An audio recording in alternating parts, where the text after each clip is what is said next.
अरे ओ काली कलूटी, अभी तक चाय नहीं बनी। लोग कहेंगे कि इनकी बड़ी बहन इतनी बदसूरत है तो पता नहीं खानदान में क्या कमी होगी।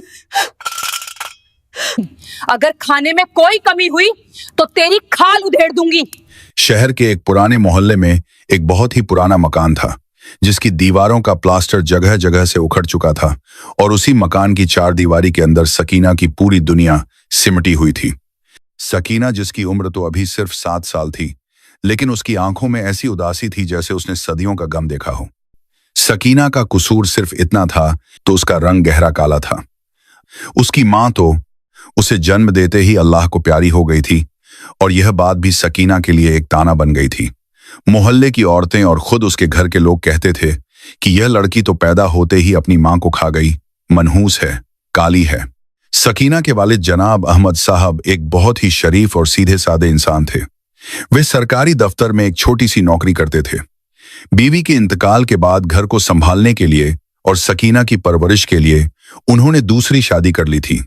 नई अम्मी का नाम रजिया था। रजिया जब ब्याह कर आई तो शुरू में तो उसने सकीना को थोड़ा बहुत प्यार दिखाया, लेकिन जैसे ही उसकी अपनी बेटियां पैदा हुई, रजिया का बर्ताव पूरी तरह बदल गया। रजिया की 2 बेटियां हुई, साइमा और नाजिया। कुदरत का खेल देखिए कि रजिया की दोनों बेटियां चांद जैसी गोरी और खूबसूरत थी। उनकी आंखें नीली और बाल सुनहरे थे। अब एक ही घर में अंधेरा और उजाला दोनों साथ साथ पल रहे थे। एक तरफ सकीना थी जो घर के एक कोने में सिमटी रहती, जिसका रंग तवे जैसा काला था, और दूसरी तरफ साइमा और नाजिया थी जो तितलियों की तरह पूरे घर में चहकती रहती थी। बचपन से ही सकीना के कानों में जो अल्फाज सबसे ज्यादा पड़े हुए थे, हट जा काली, पीछे हट, तू क्यों सामने आ गई। जब भी घर में कोई मेहमान आता तो सौतेली मान रजिया सकीना को बाबर चीखाने में छिपा देती और अपनी दोनों गोरी बेटियों को अच्छे अच्छे कपड़े पहनाकर मेहमानों के सामने पेश करती। अगर गलती से सकीना बाहर आ जाती तो मेहमान पूछ लेते कि अरे यह कौन है, क्या यह आपकी नौकरानी की बेटी है। यह बात सकीना के नन्हे से दिल पर हथौड़े की तरह लगती। रजिया फौरन बात बनाती और कहती, हाँ, यह घर के काम में मदद करती है, दूर की रिश्तेदार है। बाप अहमद साहब यह सब देखते, लेकिन वे अपनी तेज तर्रार बीवी के सामने कुछ बोलने की हिम्मत नहीं कर पाते थे। वे बस कभी कभी छुपकर सकीना के सर पर हाथ रख देते और कहते, बेटी दिल छोटा मत कर, अल्लाह सब देख रहा है। वक्त गुजरता गया और बच्चियां बड़ी होने लगी। साइमा और नाजिया स्कूल जाती, कॉलेज जाती, नए नए फैशन के कपड़े पहनाती और दोस्तों के साथ घूमती, लेकिन सकीना के लिए घर की दहलीज पार करना भी मना था। रजिया ने उसे घर की नौकरानी बनाकर रख दिया था। सुबह सूरज निकलने से पहले सकीना उठ जाती, पूरे घर का झाड़ू पोछा करती, सबके लिए नाश्ता बनाती, कपड़े धोती, बर्तन मांजती, और इसके बदले में उसे क्या मिलता? सिर्फ रूखी सूखी रोटी और ताने। रजिया हमेशा चिल्लाती रहती, अरे ओ काली कलूटी, अभी तक चाय नहीं बनी। अरे ओ मनहूस, तूने फिर से सब्जी में नमक ज्यादा डाल दिया। सकीना चुपचाप सब सुनती और अपनी आंखों के आंसू अपने काले दुपट्टे में छिपा लेती। उसे लगता था कि शायद काला होना कोई गुनाह है जिसकी सजा उसे मिल रही है। साइमा और नाजिया भी अपनी मां के नक्शे कदम पर थी। वे भी अपनी बड़ी बहन सकीना को बहन नहीं समझती थी। जब उन्हें कॉलेज जाना होता तो वे सकीना पर हुक्म चलाती, ए सकीना, मेरे जूते पॉलिश कर दे। और जब उनकी सहेलियां घर आती तो वे सकीना का मजाक उड़ाती। देखो देखो, ये हमारी घर की पुरानी मशीन है जो कभी थकती नहीं है। सब लड़कियां हंसती और सकीना का दिल छलनी हो जाता। सकीना ने अपनी तन्हाई का साथी अपने रब को बना लिया था। घर के कामकाज से जब भी थोड़ा वक्त मिलता, वह वजू करती और कुरान शरीफ खोलकर बैठ जाती।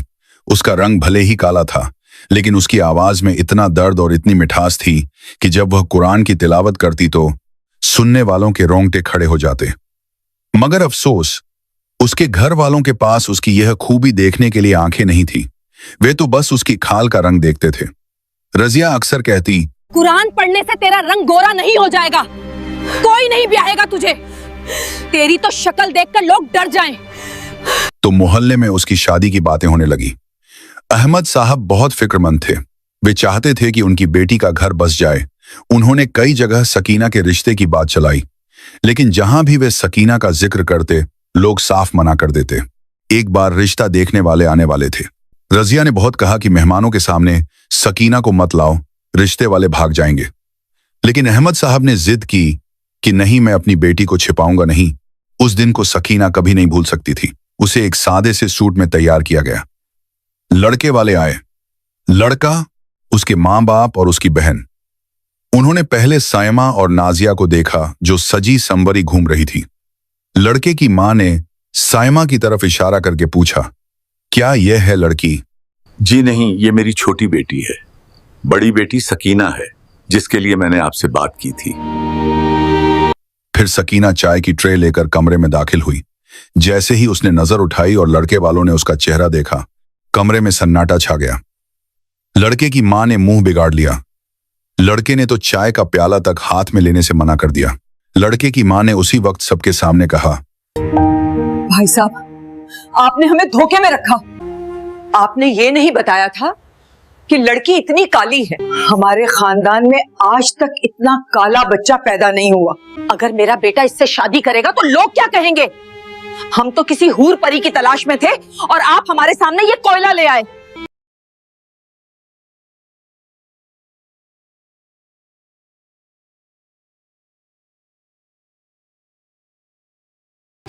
मेरी बेटी का रंग ही तो दबा है, लेकिन सीरत बहुत अच्छी है। अहमद साहब ने हाथ जोड़कर कहा, बहन जी, मेरी बेटी का रंग ही तो दबा है, लेकिन सीरत बहुत अच्छी है। लेकिन लड़के वालों पर कोई असर नहीं हुआ।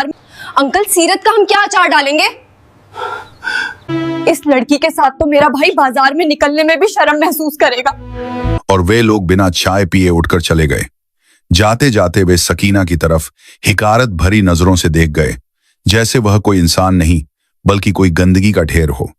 जाने के बाद रजिया ने जो तूफान खड़ा किया वह और भी भयानक था। देख लिया, कहा था मैंने कि इसे सामने मत लाओ। मेरी इज्जत मिट्टी में मिला दी। अब खुश है तू? तेरी वजह से मेरी दूसरी बेटियों के रिश्तों पर भी असर पड़ेगा। लोग कहेंगे कि इनकी बड़ी बहन इतनी बदसूरत है तो पता नहीं खानदान में क्या कमी होगी। जा दफा हो जा मेरी नजरों के सामने से। सकीना रोती हुई अपने कमरे में भागी और दरवाजा बंद कर लिया। उस रात उसने आईने में अपनी शक्ल देखी। उसने अपने गालों को खरोंचा। उसने अपनी आंखों को देखा और फूट फूट कर रोई। या अल्लाह, तूने मुझे ऐसा क्यों बनाया? क्या मेरे अंदर दिल नहीं है? क्या मुझे खुश होने का हक नहीं है? लोग मुझे इंसान क्यों नहीं समझते?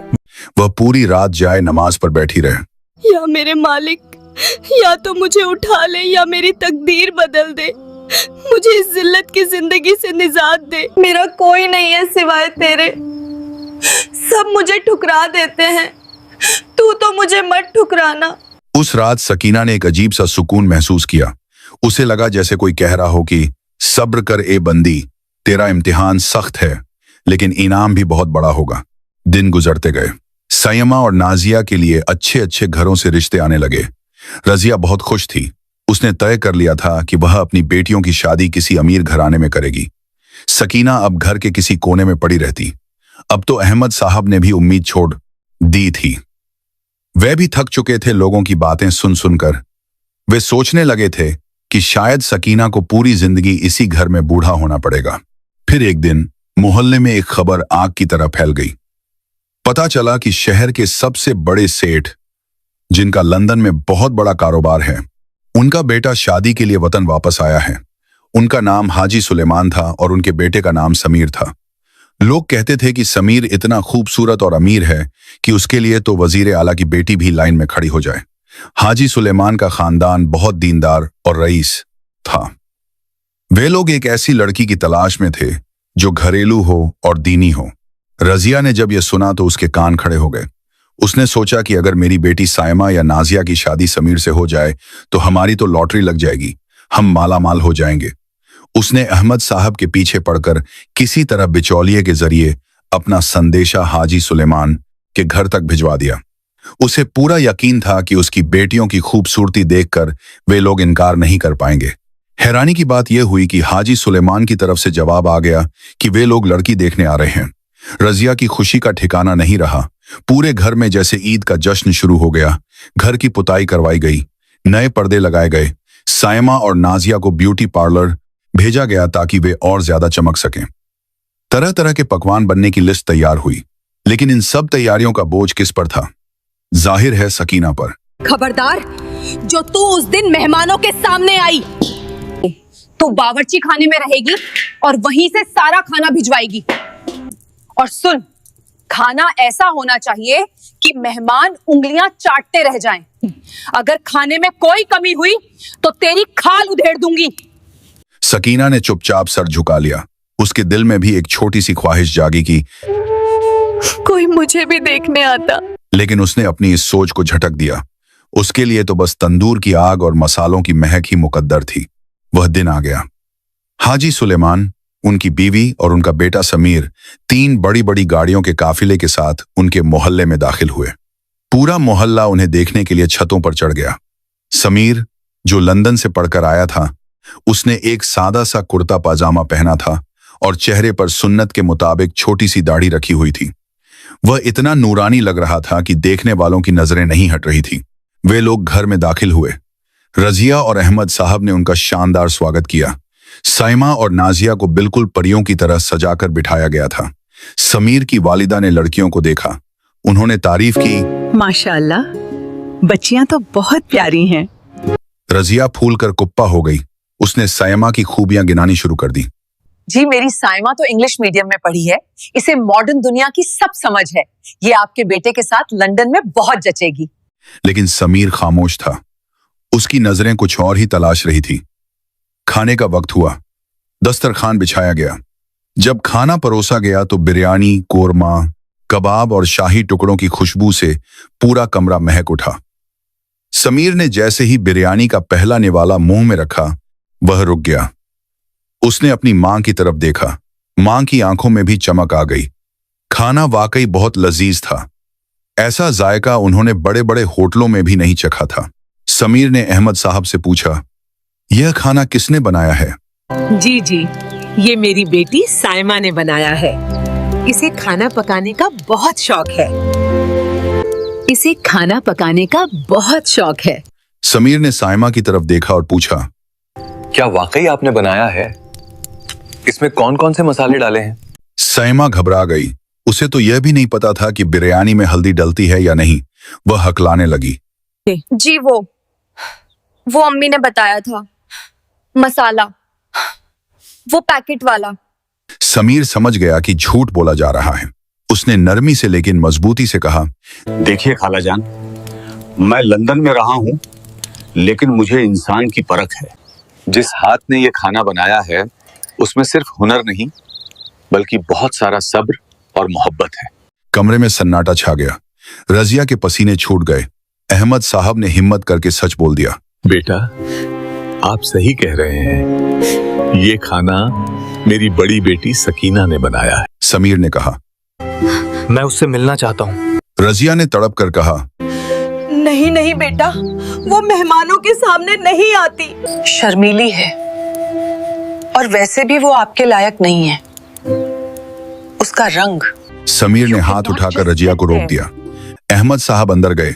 सकीना बावर्ची खाने में पसीने से लथपथ, मैले कपड़ों में, चेहरे पर कोयले की कालिख लगी हुई बर्तन समेट रही थी। अब्बू ने कहा, बेटी, चल, तुझे बाहर बुला रहे हैं। सकीना घबरा गई। अब्बू, मैं कैसे जाऊं? मेरे कपड़े, मेरा चेहरा। अब्बू ने कहा। सकीना कांपते कदमों से बाहर आई। उसने सर नीचा कर रखा था। उसका रंग गहरा काला था और सादे से सूती कपड़ों में वह साइमा और नाजिया के सामने बिल्कुल बुझी हुई लग रही थी। रजिया ने मुंह फेर लिया। उसने सोचा, अब तो रिश्ता गया हाथ से। समीर की मां ने सकीना को गौर से देखा। फिर उन्होंने सकीना से कहा, बेटी सर उठाओ। सकीना ने डरते डरते नजरें उठाई।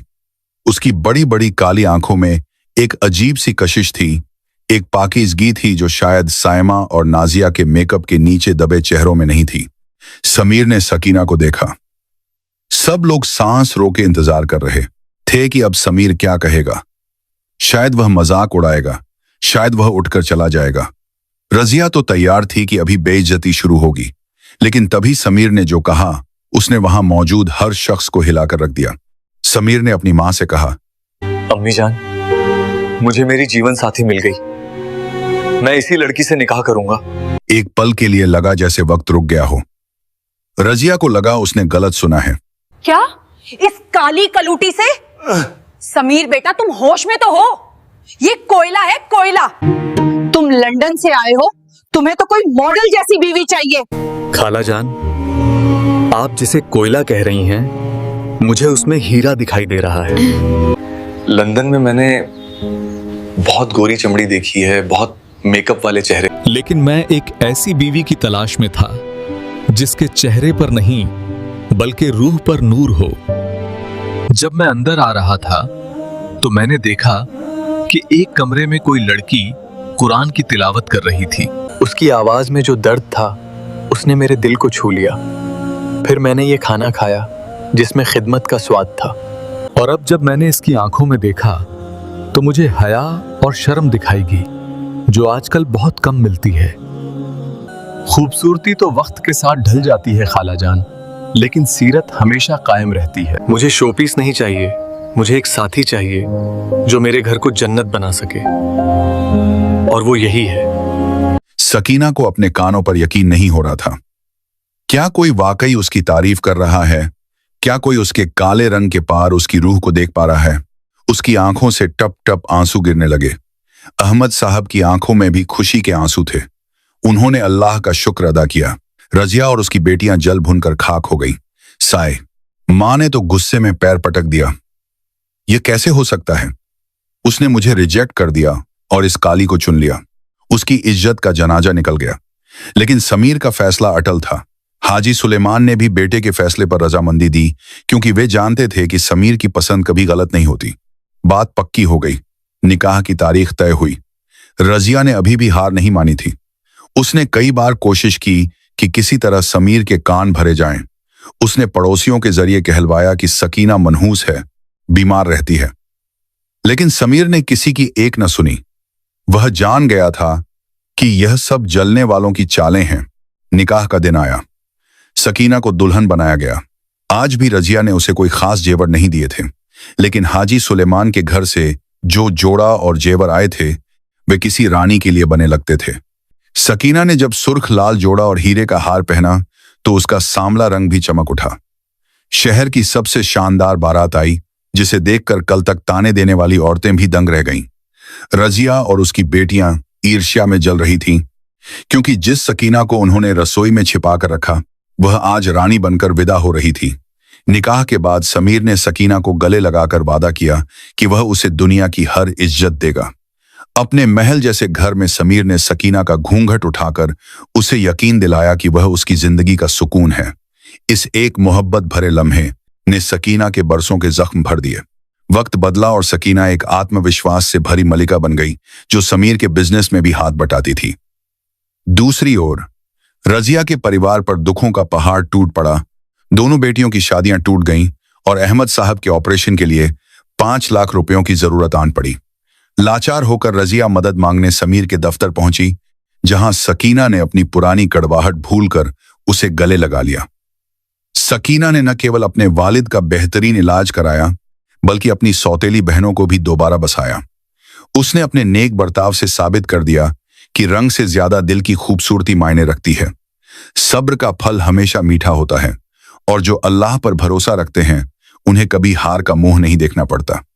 ऐसी ही और दिल छू लेने वाली कहानियों के लिए हमारे चैनल स्टोरी बाय मरियम को अभी सब्सक्राइब करें।